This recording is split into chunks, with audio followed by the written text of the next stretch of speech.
Till when was Nepal a part of India and why did it separate? It separated in 1947. Let me tell you the recent history first and then go into the older history. So, in the 1950s, King Tribhuvan of Nepal met our great Prime Minister Shri Jawaharlal Nehru, and he requested the great Nehruji to kindly allow his country to reintegrate with India. He, King Prithvi Narayan Shah, wanted to reintegrate Nepal with India because Nepal belongs with India. And this is something that has been, it is not a story I have made up. Look it up online, Google it, and you will find the evidence. This is multi source evidence. It's not one person who is saying it. Okay, so this is a matter of record. Prithvi Narayan Shah wished to reintegrate Nepal with India because Nepal has always belonged with India. Nepal has always been a part of India's civilization and geography.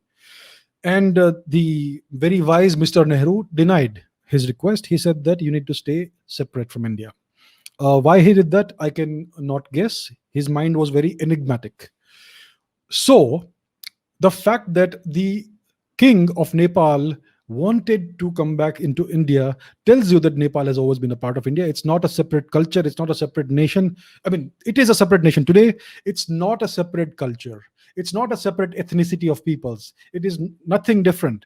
The Indians and Nepalis are the same people, it's the same culture. Even the Gorkhas are ancient worshippers of the great saint Gorakhnath, right? That's where the name Gorkha comes from.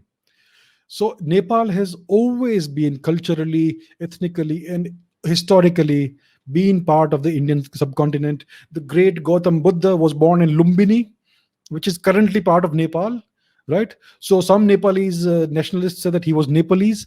So let's go back into when Nepal actually emerged as a separate political entity. So Nepal, the region of Nepal is in the Himalayas. There is a southern part called the Tarai region, which is more of plains. It is more flat, and the northern region is the Pahad region or the hills of Nepal. Kathmandu is in the Pahad region, and the political elite today of Nepal is from the northern region, and they look down upon the southerners and consider them to be agents of India. So this region has always been a bunch of small kingdoms.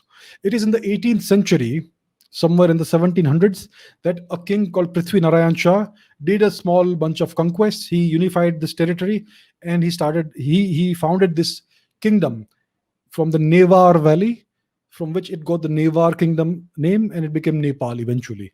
So this was a kingdom, one of the many kingdoms, one of the many fragmented kingdoms of India during the Turkic and British occupations of India.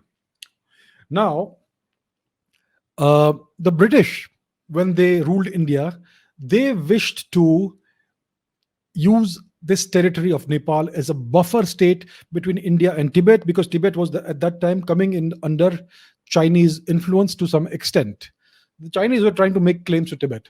So the British wanted some separation between these activities and their territory that they had captured, which is India.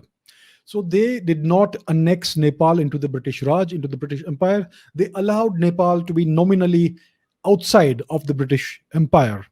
And that is the genesis of this current situation where Nepal is outside of India. Okay, the Nepalese people, they speak Indian languages, either Maithili or Bhojpuri or Madhesi or various other languages of northern India, right? Gorkha, Limbu, all that is also there, definitely. It's a very interesting mix of ethnicities, all within one umbrella. So it is because the British refused, they decided to keep Nepal separate and not annex it, that Nepal remained a separate political entity. And after independence, for I don't know for what reason, India did not reintegrate Nepal or Sri Lanka into India.